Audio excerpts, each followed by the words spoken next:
Hare Krishna. Thank you.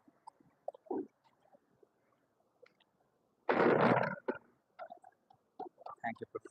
Hare Krishna. Hare Krishna. Hare Krishna. Thank you.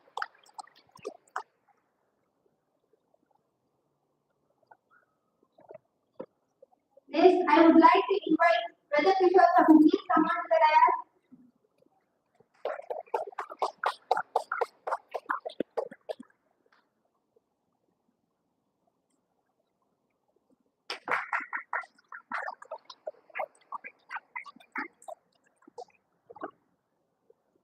This program starts with prayer song with the second year PhD Gayatri and Sureka.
Hare Krishna.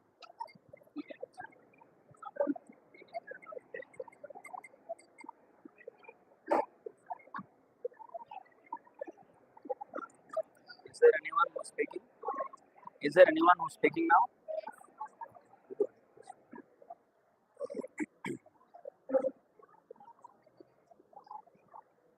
I invite our in-charge principal K. Ramamohan Reddy sir to say few words about yoga and to say about human yoga. Please come on, sir.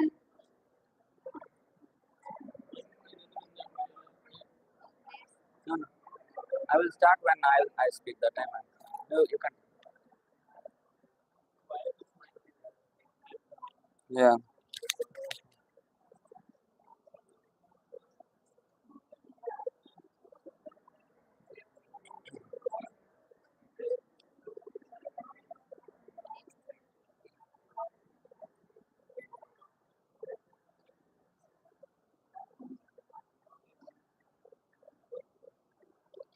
Respected individuals on the dais, whose grace Prabhu, Sri Brother Kishore Prabhu, HOD, faculty members, and my dear students. Very good afternoon to all of you. Today, we feel very proud to have such eminent personalities like Tattvavit Prabhu and Prabhu. Actually, they came from around the world to guide us. This is our fortune that we thank you for basic college. Hare At present, the generation of the students is completely imbalanced, not only in their education, their physical and mental health. In order to balance in all the activities, the physical and mental health is definitely required. And here, the chief guest and guest of honor are going to guide how to balance the physical and mental health of yours. I request all of you to utilize this opportunity. With this, I take you Thank you for taking time.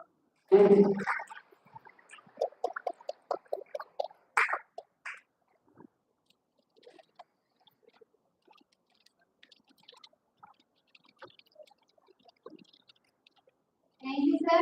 Next, I would like to invite His Grace Tattvavit Prabhu, the Brahmachari, Senior Spiritual Mentor at International Sri Krishna Mandir, Singapore.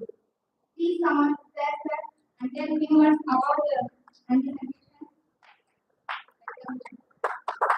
Thank you very much. We have a Kirtan, right? Hare Krishna. A very good afternoon to dear principal and ladies and gentlemen and boys and girls. So today we will have a session. We will speak about yoga for happiness. And yoga primarily deals with mind control. And the most easiest way to control the mind is by mantra. Mantra means, man means mind, tra means trayate. So mantra means something which releases. Trayate means to deliver or to release. So to release the mind from the struggle for existence, the anxieties that come with it, is called mantra. The sound vibration which does that is mantra. Now there are many mantras, and Maha Mantra, the most powerful of all mantras, is said to be the Hare Krishna Maha Mantra, which is Hare Krishna, Krishna Krishna, Hare Hare, Hare Rama, Rama Rama, Hare Hare. So what we will do is, before we begin our session, we will sing a little bit of this Hare Krishna Maha Mantra. You can sit where you are and you can clap along with it. And so first we will sing and you respond. So when you sing, we hear. When we sing, you hear. So we'll do that for about 5 to 10 minutes and then we will begin our session. Alright? So I request Rajagishore Prabhu to kindly lead the Kirtan. It is called a Kirtan. Right? So we request all of you to participate.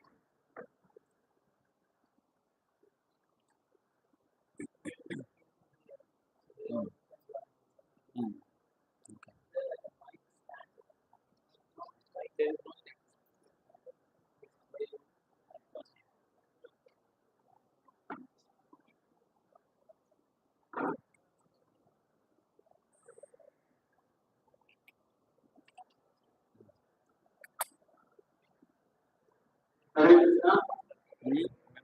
Thank you all very much for this opportunity. So now we are Kirtan.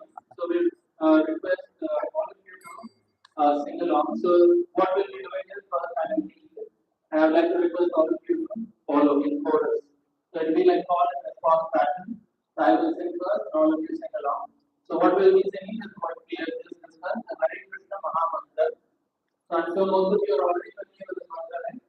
It goes Hare Krishna, Krishna Krishna, Hare Hare, Hare Rama, Rama Rama, Hare Hare. So we'll be singing along with the music instrument. So we'd like to request all of you to follow. Function down. Hare Krishna,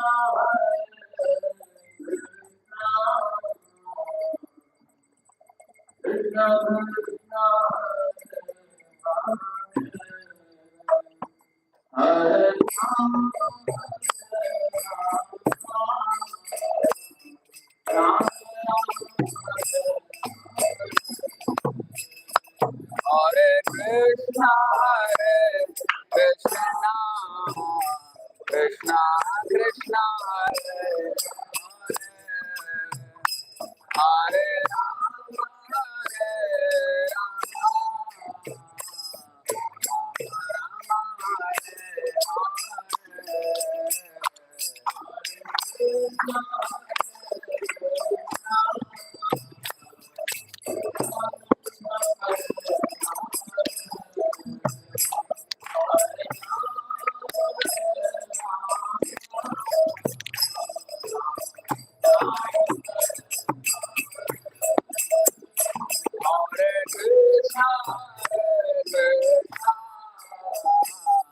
Krishna Krishna, Hare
you very much. Hare Krishna. Hare Krishna.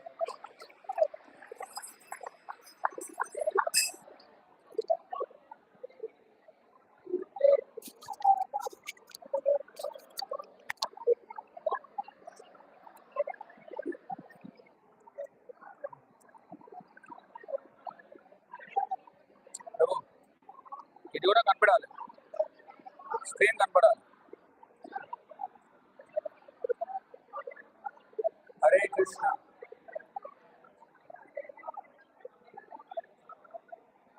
A very good afternoon to everyone.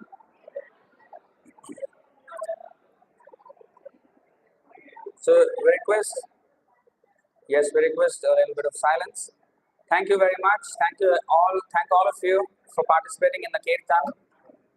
So we'll just say our invocation prayers and then we will begin.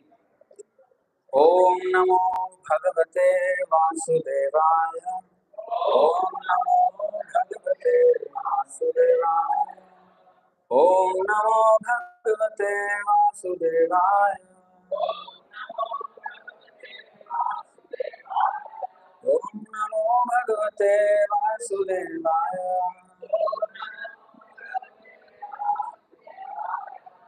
Om Ajnanatimirandhasya Jnananjanashalakaya Chakshurunmilitam Yena Tasmai Shri Gurave Namah.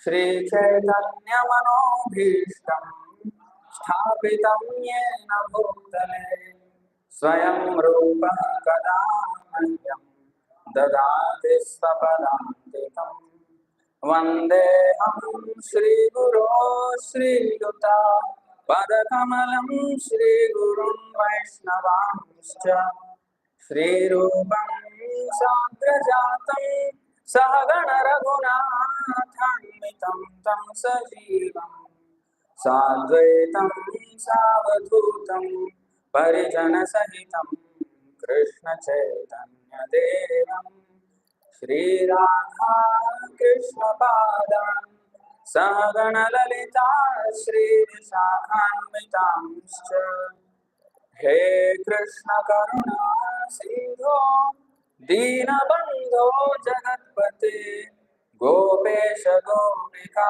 Kanta Radha Kanta Namostute Tapta Kanchana Gaurandi Radhe Vrindavaneshwari Vrishabhanusute Devi Pranamami Haripriye Vancha kalpatarubhyascha kripa sindhubhya eva cha patitanam pavanebhyo vaishnavebhyo namo namah. Namo Om Vishnu Padaya Krishna Presthaya Bhutale Srimate Bhakti Vedanta Swaminiti Namine Namaste Saraswate Deve Gauravani Pracharine Nirvishesha Sunyavadi Paschatya Deshatarine Jai Shri Krishna Chaitanya Prabhu Nityananda Shri Advaita Gadadhar Shri Vasadi Gaura Bhakta Vrinda Hare Krishna Krishna Krishna Hare Hare Hare Rama Rama Rama Hare Hare. Thank you very much. So today's topic, Yoga for Happiness. Now, the Vedanta Sutra starts with the aphorism Athato Brahma Jigyasa. Now that we have human life, it's the time to begin inquiry. What kind of inquiry? Brahma Jigyasa. Jigyasa means inquiry, and Brahma Jigyasa means to inquire about my real spiritual nature. Who am I? Because there's another sutra in the Vedanta, which is Anandamayobhyasat. Ananda means happiness. And everyone craves for happiness. We all want to be happy. Who wants to be unhappy? We all want. But the questioning, the jigyasa must be, why am I interrupted in my happiness? What are the interruptions? That's one of them. So, what does that mean, the siren?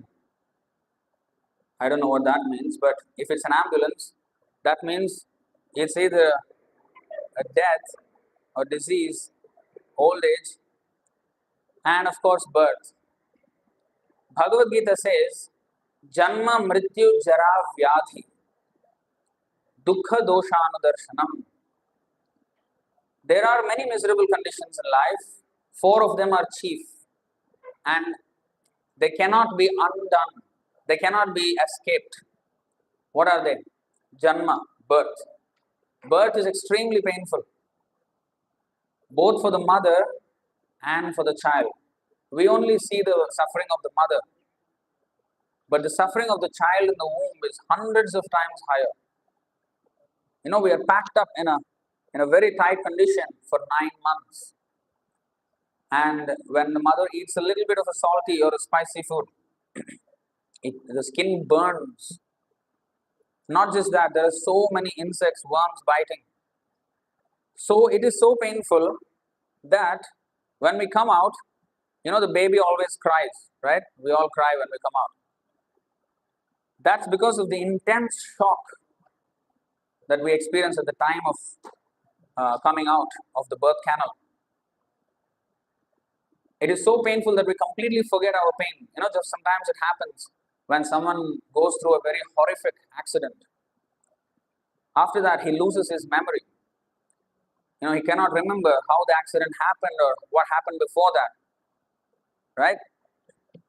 So, that's exactly how it is at the time of birth, and which is why we don't remember anything from the womb. Just because I don't remember, it doesn't mean it did not happen. We went through all that pain. So, birth is very painful. Next, mrityu, death. Nobody likes to die. Nobody. But we are forced to die. Forced to die. And we can't even escape. We plan for so many things in life. They may or may not happen. But death will certainly happen.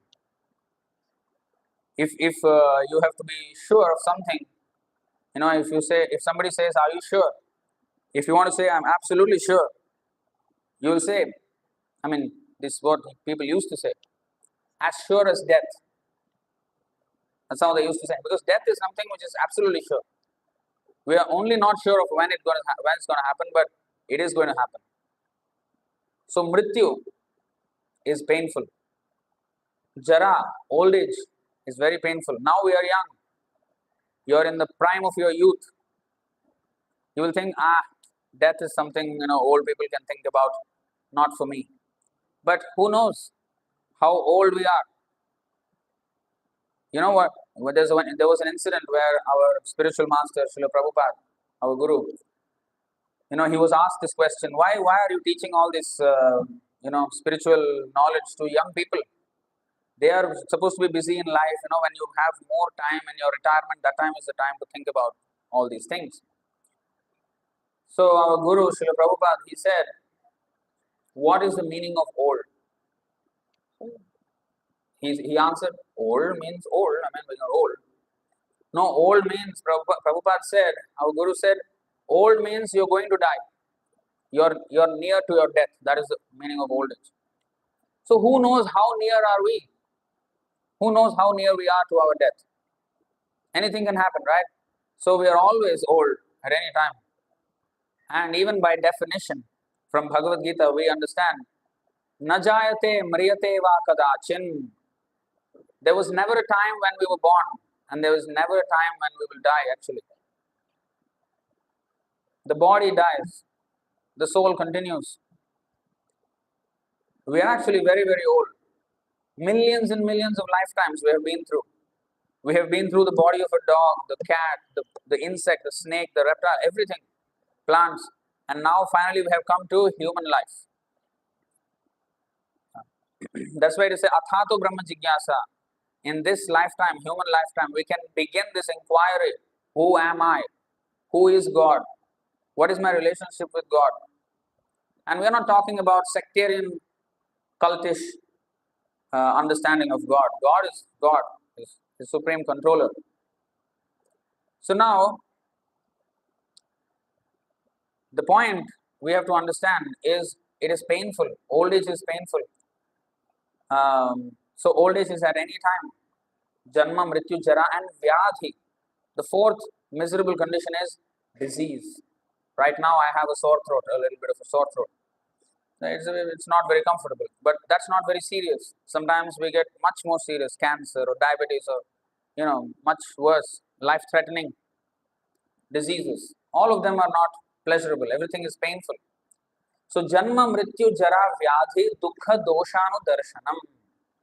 An intelligent person is he who can see the miserable conditions and who can understand them and who tries to make a solution for them. And solution does not mean I invent something to prolong life. That's not what we're talking about. Because even if you prolong life, you're going to die one day. That's for sure. So, what can we do about it then? So, that is where this Yoga for Happiness, today's topic, is going to start at. So, happiness means it should not be interrupted. That is real happiness. Sometimes people say, oh, unless you have a little bit of a misery, how do you appreciate happiness? How do you appreciate a pleasurable condition? That's why misery is also important, they say, so that you can taste the happiness even more. But that happiness which we think is happiness today, for example, you may go to a nice movie and enjoy yourself for about three hours. You think that is happiness. But actually what it is a temporary relief from suffering. It's not actually happiness. In 200 years ago, there was this technique of punishment. When a thief was there and he was convicted, he was taken by four strong men into the water, into the river, and his head was dumped into the water until he almost cannot breathe. Then they put his head out. And then they give him about 10 seconds, put it back again. And then until he cannot breathe, then. So they do this for half an hour, 45 minutes continuously. You know how painful that is. And then after about 5-6 minutes, the person feels, he's going to die when he's under the water. And when he's out for 10 seconds, he thinks, oh, that is happiness. Then 10 seconds later, down again. So that relief, we are terming it as happiness right now. What we think is happiness, watching India in the Cricket World Cup or some movie, this is all some temporary relief from suffering. That's not real happiness. Real happiness is when you actually can enjoy life. So it all starts with, in the yoga, there are 8 parts, Ashtanga Yoga. It is called Ashtanga Yoga in the Yoga Sutras of Patanjali. The yoga is mentioned as Ashtanga Yoga, 8 divisions of yoga, 8 stages of perfection. It starts with Yama, then Niyama, Asana, Pranayama, Pratyahara, Dharana, Dhyana, Samadhi. 8 divisions. So people nowadays, yoga means some pranayama, some asana. These 2 things they do, right? For some fitness. That's all. But that's not yoga. It's not just a fitness program, although that's a byproduct of the yoga practice. But that's not the actual goal of yoga. The word yoga means what? Even in Telugu, yoga means addition. If you learn Telugu medium, yogam, viyogam. Antam kada? What is that? Yogam ante addition, viyogam ante subtraction. So yoga means to join. Join what? Some people say body and the mind. No, body and the mind are already joined. We are all together. In fact, we have to separate them. We have to know what is what. We are unable to distinguish. We have to what is mind, what is intelligence, what is soul. We don't even know. So, what is this joining about? This joining is about me and God. To reunite with God. Why do I say reunite? Why not unite? Because our original position is to be with God. We have forgotten Him for many, many lifetimes. And now we have to get back to Him again. And that is yoga. So then what is this asana, pranayama and all that got to do with that? How is that linked? How is that connected with going back to God?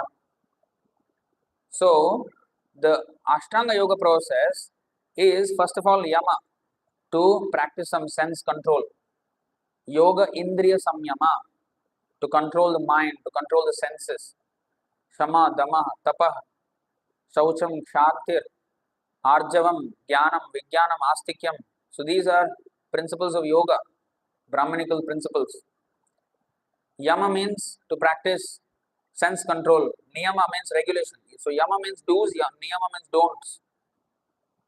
So yama niyama, what we should do, what we should not do. Like if you have a ailment, you have the doctor will tell, okay, you have to eat these things, you have to avoid these things, you got to exercise, you should not sit idle, so many things, right? You have do's and don'ts.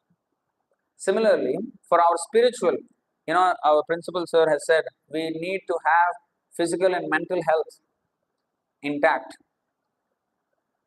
You know how these two things can be had? You can't individually have them. There is another fitness you need to have, which when you have, you automatically have mental fitness and physical fitness. What are that? What is that? Spiritual fitness. Because I'll show you chapter 3, text 42 of Bhagavad Gita. Indriyani paranyahur indriyebhyah param manaha manasastu para buddhir yo buddheh paratastu saha. See the translation? The working senses are superior to dull matter. Mind is higher than the senses. Intelligence is still higher than the mind. And he, the soul, is even higher than the intelligence. So, this is very important. We sometimes do not know. Now we know we have a body. I can see, you can see. We have this body. But according to Bhagavad Gita, this body is only like a dress. Vasamsi. Vasamsi means like a dress. So we have inner wear, outer wear, right? So similarly, the soul, which we actually are, we are the soul. We are not this body. Has inner wear and outer wear. What is the inner wear? The Sukshma Sharira, which is subtle body, which consists of mind, intelligence, and false ego. Ego means identity. False ego means false identity. What is that false identity? That means I do not know who I am. I think I am this body. I am a man, I am an Indian, I am a human being. This is actually wrong. Why? Because this body is not what we are. How to understand that? When I look at myself in the mirror, oh, that's me, that's the body. But okay, so here is where Bhagavad Gita comes. And here is explained that, when we say this is my body, this is my mind, my heart, my lungs, my liver, my kidney, my legs, my.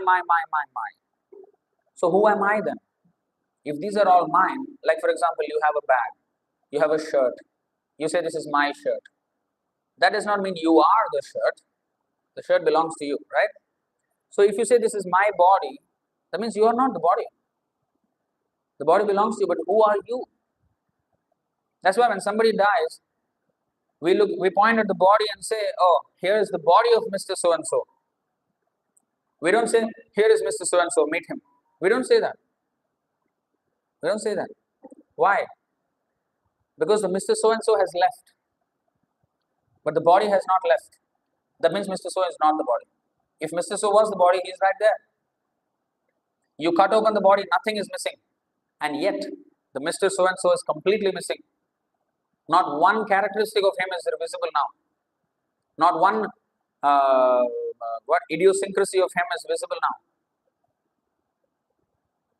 Why? Because that person is something else than the body. Like if I wear a Chinese dress, I don't become a Chinese.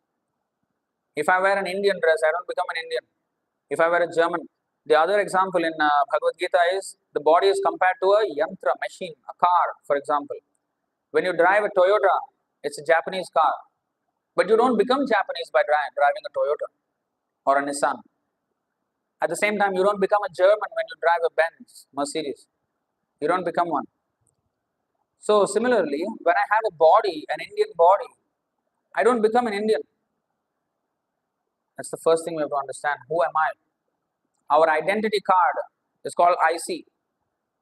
Here it's called Aadhaar card. In many countries, in Singapore, we call it IC,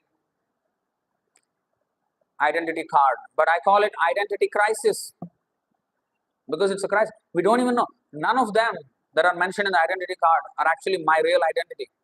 That is false identity. My name is so and so. That is only when this body is there. When I quit this body, when the soul quits this body and goes to take birth in another body, the name changes, everything changes. And then the gender, male or female. Next life, I may be a plant. I can be. Why are there so many species of life? Who are there in those living bodies? Just like we have a body. The dog has a body. Everyone has a body. There's a dress. Everyone wears different kinds of dresses, right? So all these bodies are different dresses on the soul. So once we understand the mechanics of what exactly is happening, who exactly are we? So the Bhagavad Gita answers that. Once we understand that, then we know how to become actually happy. Because now we are trying to be happy like the fish out of water.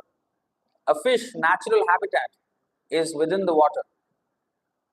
The fish does not need a big air-conditioned room and big feast of 20 different items to eat. No, the fish does not need all these things to become happy. You just put the fish in the water, it will become happy, automatic. So because that's its natural habitat. Our natural habitat is not this world, this material world. We don't belong here. Because our original nature is to be eternal. That's why nobody likes to die. You know why? Because no one actually dies. It's not natural for us to die. That's why we resist. Evarna champatanga vaste, we will try to resist, defend cheyడానికి try chestam. Self defense courses ఉన్నాయి చాలా. మనకు national defense ఉంది. We have national defense. Why? Because we want to be alive. Because by nature we are always alive. The soul never dies. The soul never dies. And the body looks alive now and one day it will die. No, it is always dead. Just like your dress. Your dress is not alive. But wherever you are going, the dress is going with you. Right or not? So similarly, this body is now moving, is going wherever I am going. That does not mean the body is alive. And when you suppose take off your shirt and wear a new shirt, that old shirt will not move again. Similarly, the dead body is when the soul actually quits this body and takes on another body. Now, this body is like the dress which has just fallen there. So, this is how Bhagavad Gita introduces us to actually who we are. It's a scientific book. This has nothing to do with some faith or something. No. Whether we believe it or not, we are going to face these things, right? So, this is logically explaining, very analytically explaining what is happening. So, everyone can benefit from this. Now, working senses are superior to dull matter.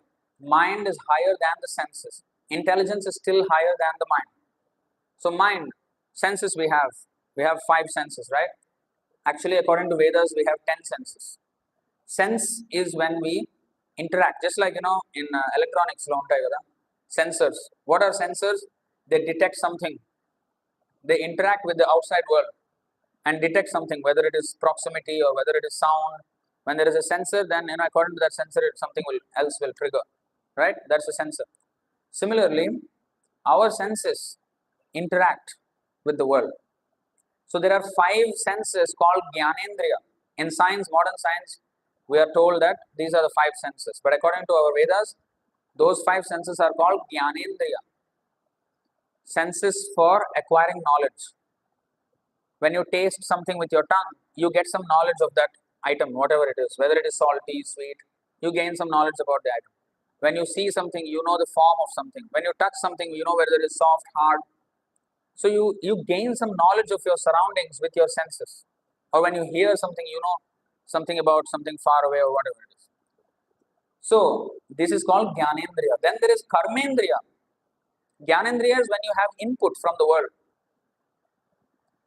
But Karmendriya is when you output something to the world, to your surroundings. For example, speech. Tongue is used for tasting input and speaking output. So it has two functions, the whole voice box. So that is a karmendriya. Karma means working senses. So knowledge acquiring senses and working senses. Then there is hands, you do something with this. Legs, you move. And the genitals for progeny, for begetting children. That's also not. And then anus, the stool, passing out of stool, that's a very disgusting thing we may say. But you know what? That's necessary for the upkeep of this. And in fact, many of the birds, when they pass stool, they deposit even seeds, and then trees grow from there. So many things happen in the natural ecosystem. So everything has an interaction. This is called Jnanendriya and Karmendriya. Above these 10 senses is the mind, which controls this, or supposed to control. But now we are being controlled by these senses. We smell something nice, oh, I want to eat it. My mind desires suddenly. I was just walking on the road, but then something nice smell hits my nose, and then I decide, okay, I want to eat that. So my senses are pulling me in one direction, another direction, like that. So technically in Sanskrit, this position is called Godasa, to be a servant of the senses. Whereas Goswami is the opposite word. You know why sannyasis are called Swamijis or Goswami? Why? Swami means master. Goswami means, this master means master of the senses. Maharaj. Usually Maharaj is used for kings or a sannyasi. King because he has conquered his kingdom and he is ruling over the kingdom. And a sannyasi because he has conquered his senses. And that's why he is called Maharaj or Swami or Goswami. So this is why they are called Swami. So we have to become Swami of our senses.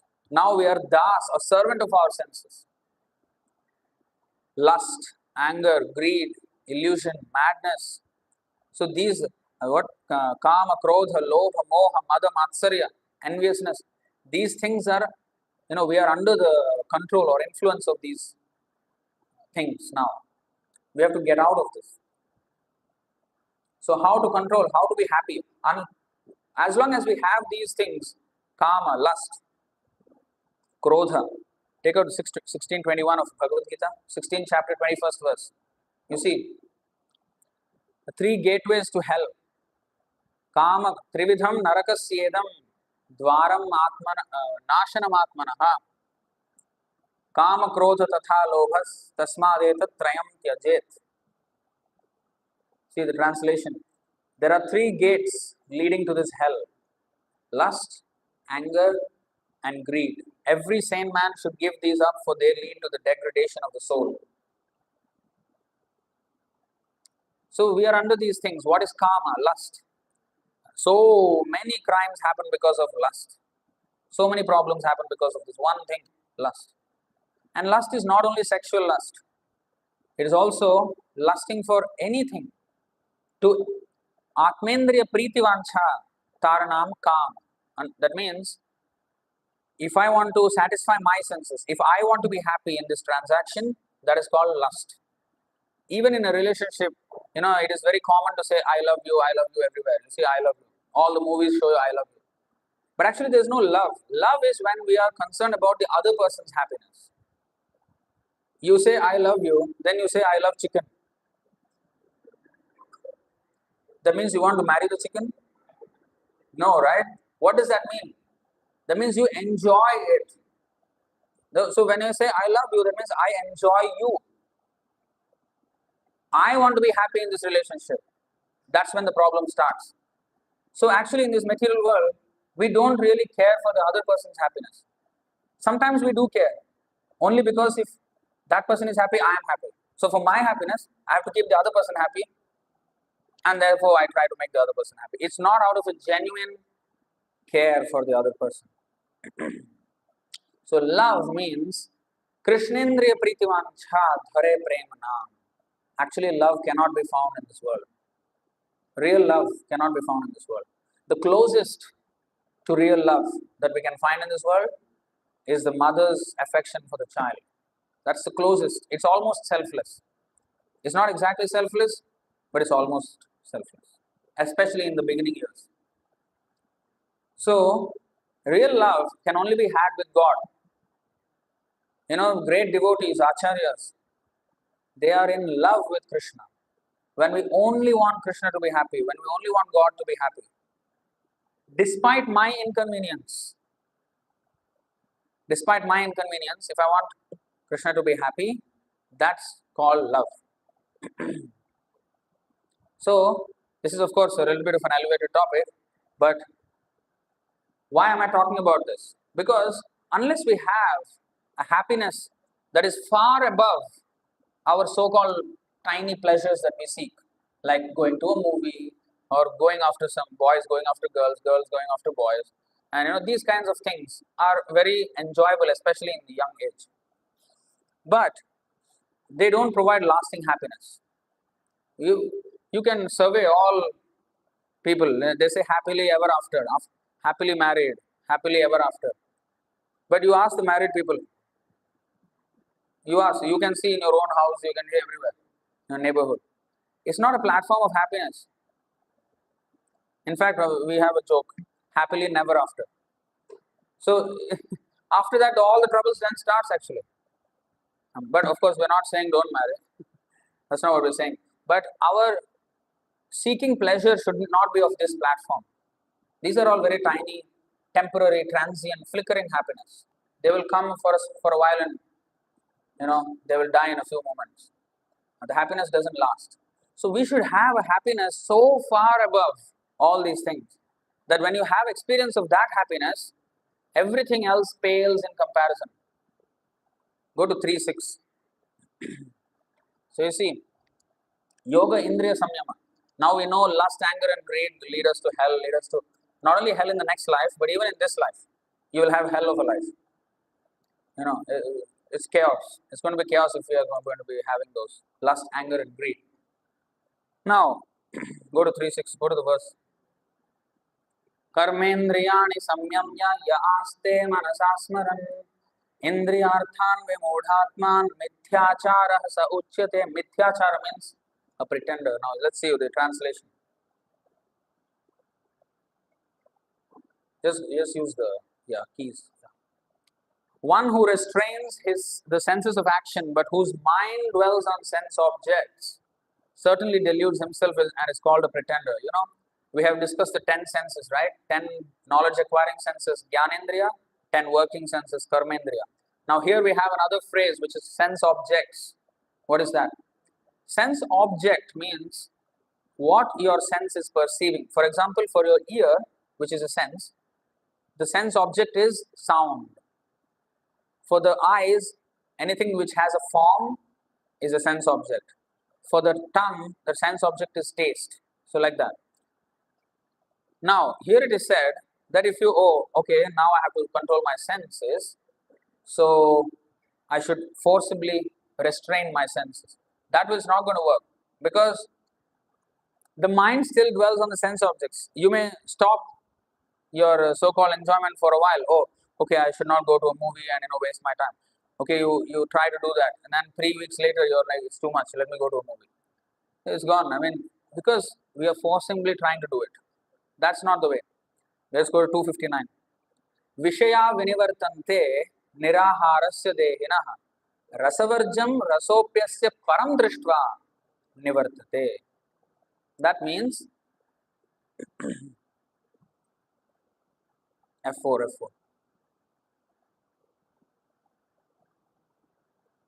Though the embodied soul may be restricted from sense enjoyment, the taste for sense objects remains. But seizing such engagements by experiencing a higher taste, he is fixed in consciousness. So this is the formula. What is that? instead of forcibly trying to stop myself from enjoying, have an engagement that is much greater. For example, I'll give you a simple example. A child is playing, going on playing with his friends outside. And suppose it is getting dark. And the mother calls him, hey, please come back home, rara, intik rara. Hey, he's not interested. He just keeps on playing. And if the mother says, okay, come here, I have ice cream for you. Oh, immediately he leaves everything and comes. Now, what happened there? How could he give up that happiness of playing with other children? Because he had a glimpse of a higher happiness, ice cream. Okay, now I can give up. So this is called rasavarjam rasopyasya param drishtva. Param drishtva means seeing something higher, experience something higher, much more enjoyable. Easily you can give up. Like for example, if you see a pig, పందులు ఉన్నాయి చాలా చెత్త అంతా తింటూ ఉంటాయి కదా. మేము పందులను చూస్తే ఏమనుకుంటారు మీరు? అరే ఏంటి చెత్తలో దొరుకుతుంది, why is it playing in garbage కదా. You don't have any taste for garbage దగ్గరికి వెళ్తేనే ముక్కు మూసేసుకుంటారు, అవునా కాదు? But the Pig is enjoying. ఆ పందికి చాలా ఎంజాయ్మెంట్ వస్తుంది అక్కడ, బొద్దుగా తయారైంది చెత్త తింటూ, enjoying. So he standard of happiness. మనమేమో సమోసాలు తినేసి పిజ్జాలు తినేసి మన టేస్ట్ చాలా పెరిగిపోయింది, అదేందో ఇంకా చెత్త తింటోంది.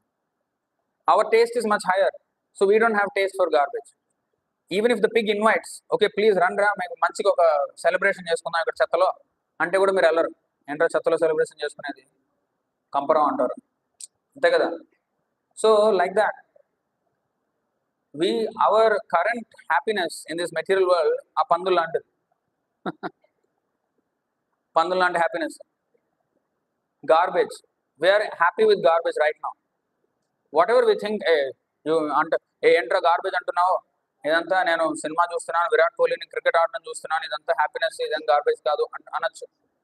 కానీ if you just analyse for a while, close the door, if you analyse for a while, what is the meaning? Suppose Virat Kohli plays and scores century, India wins, whatever, World Cup now is going on, World Cup nadustundi. Suppose India wins, everybody happy, oh India won World Cup, okay sir, what did we gain? At least Virat Kohli got his salary. What did you get? You wasted your time and you wasted your money for the internet connection. Nothing. I mean, we are spending. They are at least getting materially ఏదో వస్తుంది, వాళ్ళకి salary వస్తుంది, ఆడిన వాడికి. మీకేం వస్తుంది? లాభం. Oh inspiration అంటారు, ఇదంటారు, అదంటారు. In the grand scheme of things, in the whole life, how important is cricket when you're going to die? Death is called the final exam. ఇప్పుడు మీరు అందరూ ఎగ్జామ్స్ ఉంటాయి, మీకు ఎగ్జామ్స్ ఉంటాయో తెలియదు, డిగ్రీ కాలేజ్లో ఉంటాయా మీకు ఎగ్జామ్స్? ఉంటాయా? ఉంటాయి. సో ఎగ్జామ్స్, ఇప్పుడు మన ఫైనల్ ఎగ్జామ్ ఏంటని? Death is our final exam. So our next stage of existence is dependent on how we perform in the final exam. 8.6 chapter 8 text 6 of Bhagavad Gita talks about final exam of death. Let's see.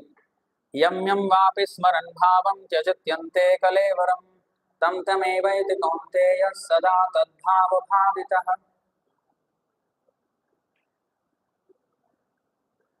Whatever state of being one remembers when he quits his body.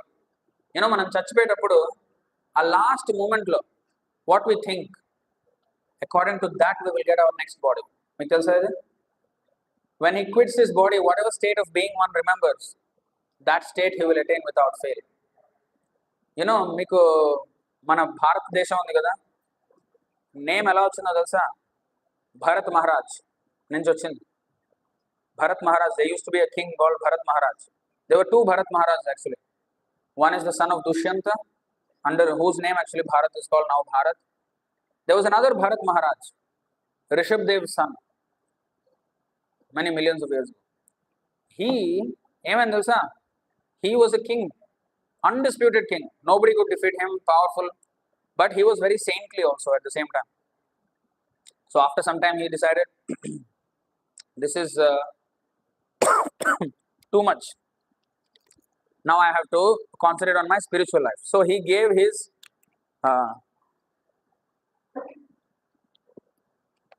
he gave his kingdom to his sons, and he went to the forest to do tapasya and meditation on Krishna. So he was doing nicely, and he had beautiful wife, undisputed kingdom, nobody could defeat him. Really good king. And obedient children, nothing wrong with his family. Yet he was so serious about spiritual life, he went to the forest. What happened after that? He was rigidly practicing. One day he saw a deer. Please silence for a while. I request a little bit attention. So there was this deer, chinna deer. So that deer was pregnant mother, So then a tiger was attacking, and the tiger attacked the mother, and at that time the mother delivered the child, a doe, small deer. And then the tiger ate the mother up, killed the mother, ate. So this doe was there, and the tiger was already got a big meal, so he was not interested in the small deer. And he saw this deer and he took care of the deer. Then what happened? He got attached to the deer. మనకి కుక్క పెట్టుకుంటే అలాగైతే మనకి ఇప్పుడు చాలా చూస్తూ ఉంటాం ఇన్స్టాగ్రామ్లో, ముందు టిక్టాక్లో ఉండేది, ఇప్పుడు ఇన్స్టాగ్రామ్లో ఏదో కుక్కలు పిల్లలు వీడియోలు ఉంటాయి. ఓ క్యూట్ అనుకుంటూ వీడియోలు ఉంటాయి. అలా ఆ డియర్ని పట్టుకుని క్యూట్ అనుకుంటూ పెంచాడు అనమాట భరత్ మహారాజు. So what happen, he got very attached to the dear. చాలా అటాచ్మెంట్ వచ్చేసింది. ఫ్యామిలీ వదిలేసి, మొత్తం ప్రపంచాన్ని వదిలేసి వెళ్ళాడు ఆ అడవికి. అక్కడ వెళ్ళి ఒక డియర్కి అటాచ్ అయిపోయినాడు. So one day there was a big storm అనమాట. So there was a huge thunder, lightning, rain, storm. He cannot see even 10 meters. And then the deer was nowhere to be found. కనపడట్లేదు. ఆ dear అక్కడ ఉంది, అరుస్తూ ఉన్నాడు, పిలుస్తున్నాడు, ఏం sound లేదు, ఏం లేదు. ఎక్కడ చచ్చిపోయిందా, ఏమైందా అని కంగారు. He was very afraid what happened to the deer. So he was running and he fell into a ditch. Big, అంటే క్లిఫ్ లాగా ఉండేది. క్లిఫ్ కాదు, ఎగ్జాక్ట్గా పెద్ద డిచ్లో పడిపోయాడు అనమాట. రాళ్ళకి హెడ్ తగిలిపోయి కింద పడి చచ్చిపోయాడు. చచ్చిపోతున్నప్పుడు లాస్ట్ మినిట్లో, లాస్ట్ సెకండ్లో he saw the deer right on top on the land. అది కూడా రియల్ డియర్ కాదు, ఆ ఇమేజ్ వచ్చింది అంతే. బట్ ఆ డియర్ అక్కడ కూడా లేదు యాక్చువల్లీ, అలా కనిపిస్తుంది. ఆ డియర్ తలుచుకుంటూ చనిపోయాడు అనమాట. ఇది మన పురాణాల్లో రాస్తుంది, భాగవత్ పురాణం అని. there is a book called Bhagavad Puran, Srimad Bhagavatam. In that book it is written this incident. So he died thinking of the deer. Next life he was born as the deer. జింక తయారయ్యాడు next life లో. So then he became, but the good thing was, because he was very serious about God in the previous life, God made him, Paramatma, Krishna, he made him remember what happened in his previous life. Usually we don't remember, kada? But have you seen those, how many people have seen those documentaries where, a small child, he remembers something of his previous life? ఎంతమంది చూసారు? ఎవరన్నా చూసారా అసలు? Only one, really? 2, 3, 4, that's it. Okay, 5. So actually there is, you have to see these documentaries. It's very interesting. People, even World War veterans, they remember exactly what plane they flew, exactly where they died, and the scar on their body. Even in the present life, they have a birthmark there. There's so many interesting things. Not only that, some people are prodigies. ఇప్పుడు music 3-year-old ఉన్నప్పుడే piano వాయించేస్తాడు. చూసారు అలాంటి వాళ్ళని? Music prodigy, are karate ఏదో చేసేస్తాడు చిన్నప్పటి నుంచే. Is very good at it. How do they get these things? Not by chance. This is because of previous practice in the previous life. కొంతమందికి గుర్తుంటుంది, కొంతమందికి గుర్తుండదు, కానీ ఆ టెండెన్సీ సెకండ్ నేచర్ లాగా వచ్చేస్తుంది. అందుకని ప్రాడిజీస్ వస్తారనమాట. So this is the science of life and reincarnation. ఎలా అవుతుంది ఇదంతా మెకానిక్స్ అనమాట. ఇవన్నీ మనకు అర్థం కావాలి. Now I will show you. You see, what you think of at the time of death అనేది చాలా ఇంపార్టెంట్. ఇప్పుడు ఆ ఫైనల్ ఎగ్జామ్, ఇప్పుడు మీకు ఎగ్జామ్స్ ఉన్నాయి కదా. If you want to pass your exams, you have to prepare accordingly your entire year కదా. You have to study diligently, you have to understand the concept very well, and then you can pass the exam, right? You can't expect to pass the exam without any preparation. That's not going to happen. You can try to cheat, but then even if you cheat, after you so-called pass, you will not be able to do anything any good to your job. right? So the best way is to actually prepare for the exam. At least in these exams, some people can cheat.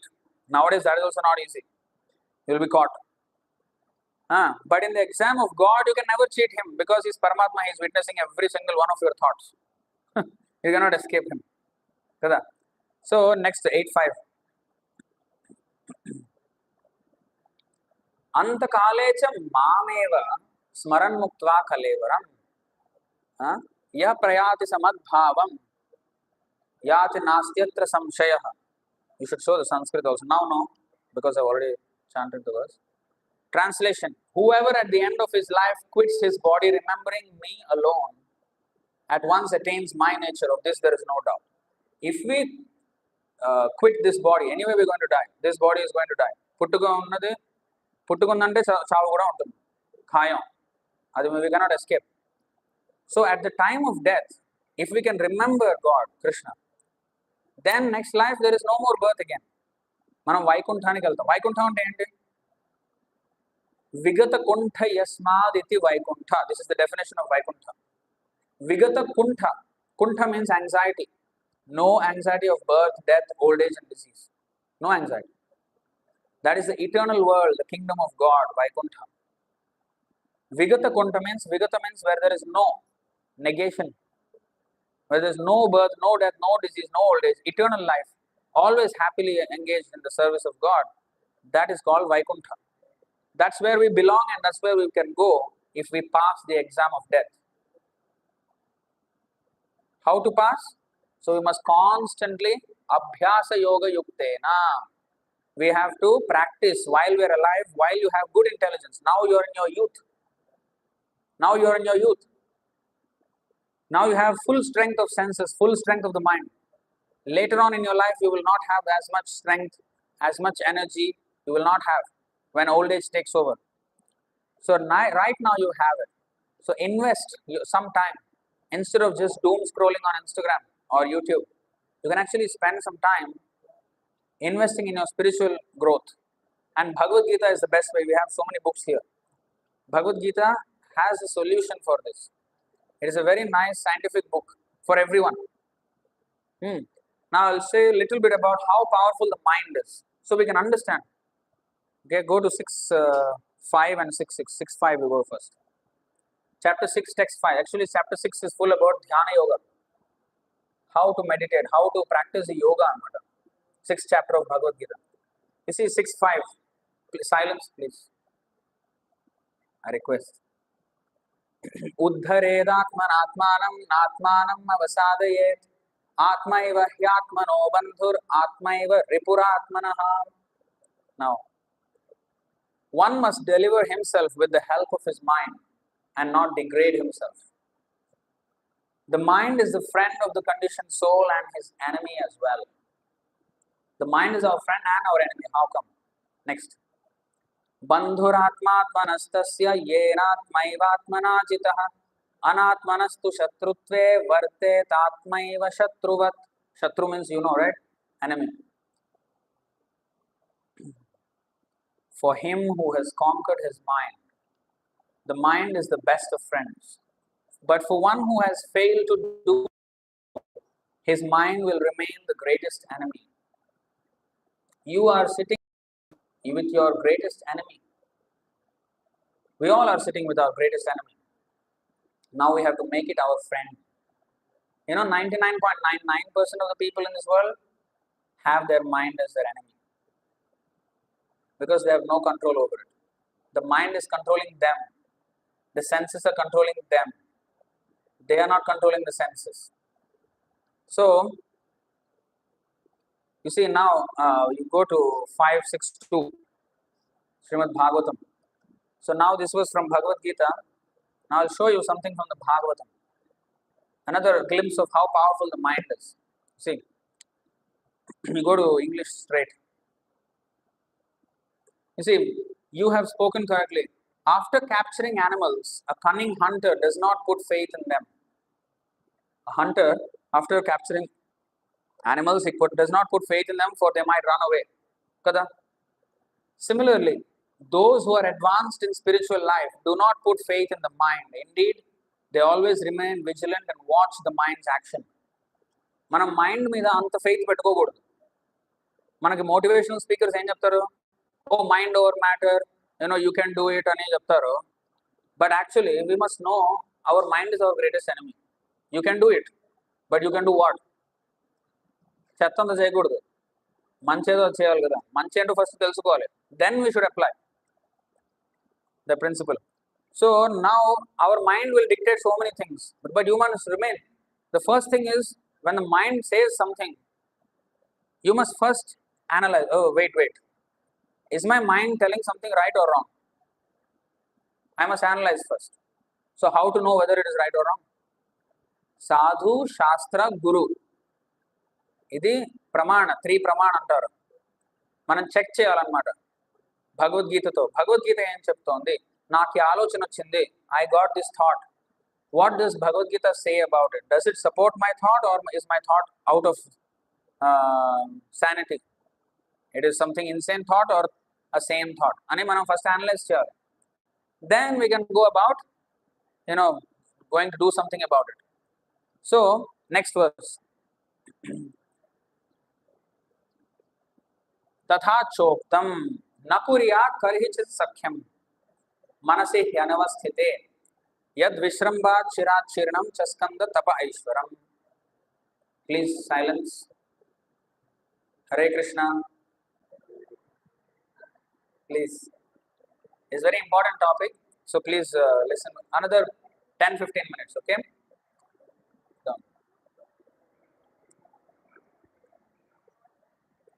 Hare Krishna. Please. All the learned scholars have given their opinion. The mind is by nature very restless. Mind is what? Mind is what? Restless. That's what is happening right now.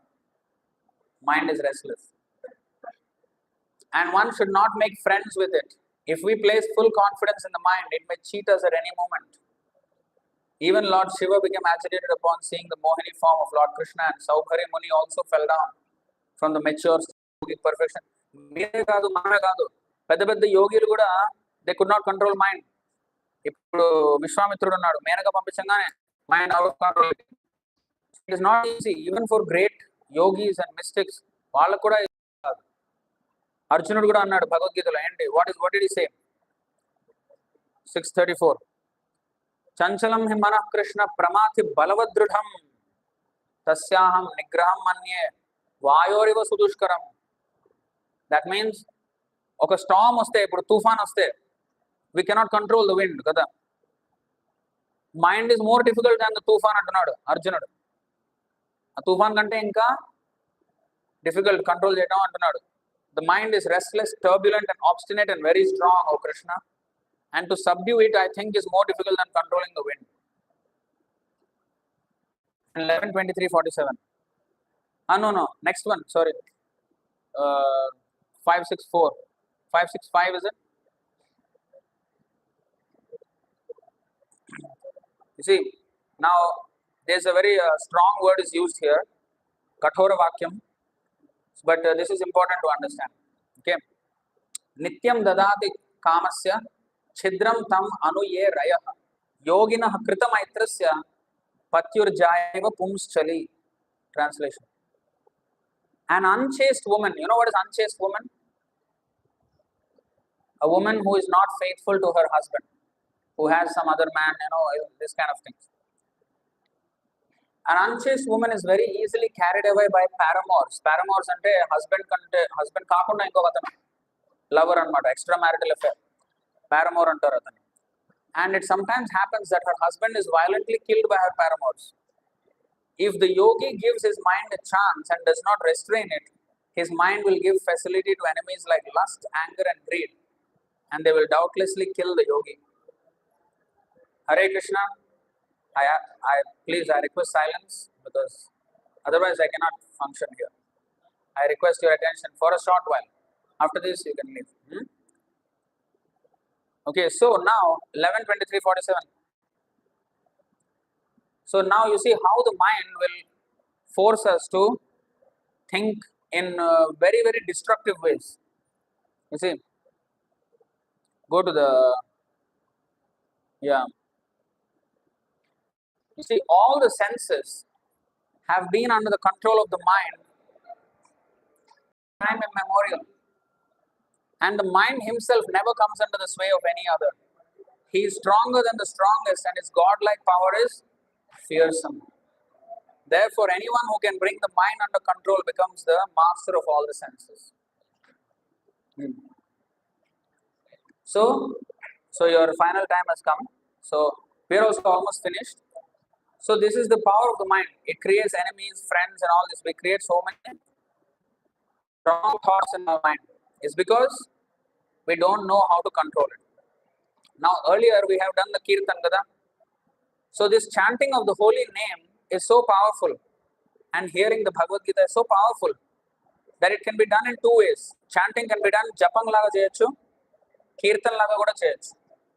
Kirtan ante with musical instruments and japam ante with the beats. So you can do these two things and easily control the mind. Very easy. Mantra, andukane mantra antam. Mana trayate iti mantra. దేనికైతే మన mind